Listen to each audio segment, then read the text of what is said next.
Sir ఇంకా చెయ్యి నొప్పి కాలు నొప్పి ఏంటి సార్? 5 రూపాయలకే మన శాస్త్రి బాంబు దొరుకుతుంటే. టీడీపీ క్రమశిక్షణ కమిటీ ముందు ఎమ్మెల్యే కొలికిపూడి శ్రీనివాస్ హాజరయ్యారు. ఒకసారి మాట్లాడదాం, ఏమి ఎక్స్ప్లెనేషన్ ఇచ్చారు, ఏ ప్రశ్నలు అడిగారో మాట్లాడే ప్రయత్నం అయితే కొలికిపూడి శ్రీనివాస్తో మాట్లాడతారు. సార్ అంటే మిమ్మల్ని పిలవడం రెండోసారి, ఈరోజు ఏమని వాళ్ళు కమిటీ అడిగింది, మీరేం ఎక్స్ప్లెనేషన్ ఇచ్చారు? ఇప్పుడు గోపాలపురంలో ఏదో సంఘటన జరిగిందంట, దాని వివరాలు ఏంటి అని అడిగారు. అక్కడ జరిగింది ఏంటి, ప్రభుత్వం ఒక సిమెంట్ రోడ్డు నిర్మించడం జరిగింది. ఆ సిమెంట్ రోడ్డు మీద ఎవరో నడవకుండా అక్కడున్న వైసీపీ వార్డు మెంబర్ కుటుంబం ముళ్ళకంచె చేయటం జరిగింది. అలా ముళ్ళకంచె చేయటం తప్పని చెప్పేసి నేను, నాతో పాటు ఉన్న మిగతా నాయకులు దాన్ని తీసేయటం జరిగింది. ఇది విషయం. కమిటీ ఏం చెప్తుంది, స్పందన ఏంటి వాళ్ళు? అంటే వాళ్ళు తీసుకున్నారా? నేను చెప్పింది విన్నారు. విన్న తర్వాత ఓకే అని చెప్పారు. అంటే మీ మీద ఎందుకు సార్ తిరువూరు నియోజకవర్గం ఎందుకు కాంట్రవర్సీ నిలుస్తుంది, వరుస వివాదాలు ఎందుకు వస్తున్నాయి సార్ తిరువూరు నియోజకవర్గం కాంట్రవర్సీ ఏమి లేదండి. ఏముంది చెప్పండి. అంతకుముందు ఒక బిల్డింగ్ని మీరు జేసీబీ ఎక్కి బిల్డింగ్లు కూర్చేశారని, తర్వాత ఒక విఆర్ఓ సూసైడ్ అటెంప్ట్ సంబంధించిన విజయవాడ హాస్పిటల్లో ఉండి అది ఇష్యూ నడిచింది. ఈరోజు వాళ్ళని అడగండి ఏం చెప్తున్నారు.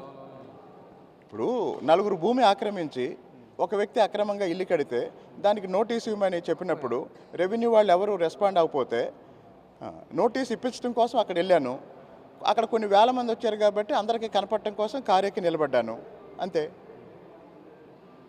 అక్కడ తెలుగుదేశం పార్టీ నేతలతో మీకు సఖ్యత ఉందా లేదా విభేదాలు ఉన్నాయి సార్? 100% అందరం కలిసి పనిచేస్తున్నాం.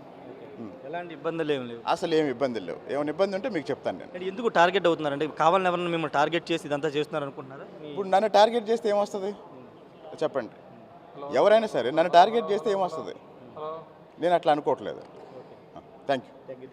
తనని ఎవరు టార్గెట్ చేస్తున్నారని అనుకోవట్లేదని కొలికిపూడి శ్రీనివాస్ చెప్తున్నారు. తన వివరణ అంతా కూడా ఇచ్చాను. ఆ రోజు గోపాలపురంలో ఏం జరిగింది, ఎందుకు వెళ్లాల్సి వచ్చిందనే అంశాలను కూడా కమిటీకి చెప్పానని చెప్తున్నారు. పూర్తి ఆధారాలతో ఇచ్చానని చెప్తూ ఉన్నారు. వాటితో పాటు ఎక్కడ నియోజకవర్గం ఇష్యూస్ ఎక్కడా లేవు, కొంత వస్తున్నప్పటికీ దానికి సంబంధం లేదని కూడా కొలికిపూడి శ్రీనివాస్ చెప్తున్నారు. ఏదేమైనప్పటికీ కమిటీకి అయితే ఆయన కమిటీ ముందు హాజరయ్యారు, తన వెర్షన్ని వినిపించారు. కమిటీ కూడా ఆయన ఇచ్చిన సమాధానాన్ని లిఖితపూర్వకంగా రాసుకుని ఒక పీడిఎఫ్ రూపంలో దాన్ని టీడీపీ అధినేత చంద్రబాబుకు అందించబోతున్నారు. ప్రస్తుతానికి తిరువూరు నియోజకవర్గంలో ఎలాంటి ఇష్యూస్ లేవనేది కొలికిపూడి శ్రీనివాస్ చెప్తున్నారు. గతంలో జరిగినటువంటి ఇష్యూస్ కానీ ఇప్పుడు జరిగిన ఇష్యూస్ కానీ కూడా అది ఇష్యూ బేస్ మీద, అంటే ఆ రోజు బిల్డింగ్ కూల్చే సమయంలో తాను జేసీబీ ఎందుకు ఎక్కాల్సి వచ్చిందనే అంశాలను కూడా ఆల్రెడీ చెప్పారని కూడా కొలికిపూడి శ్రీనివాస్ చెప్తున్నారు. మరి చూడాలి టీడీపీ అధిష్టానం కొలికిపూడి శ్రీనివాస్ ఇచ్చినటువంటి సమాధానం మీద ఎంతవరకు సంతృప్తి చెందుతుంది, ఏ విధమైన చర్యలు తీసుకుంటుందో లేకపోతే ఇచ్చినటువంటి ఆధారాలన్నీ కూడా కరెక్ట్గా ఉంటే కనుక అక్కడ కొలికిపూడి మీద ఎలాంటి చర్యలు తీసుకోకుండా గతంలో ఏవైతే ఉన్నాయో అదేవిధంగా ముందుకు వెళ్ళే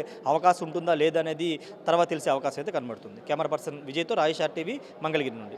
మరిన్ని వీడియోస్ కోసం ఛానల్ ని సబ్స్క్రైబ్ చేయండి. లేటెస్ట్ అప్డేట్స్ కోసం వాట్సాప్ ఛానల్ ని ఫాలో అవ్వండి. ఆ లింక్ డిస్క్రిప్షన్ లో ఉంది.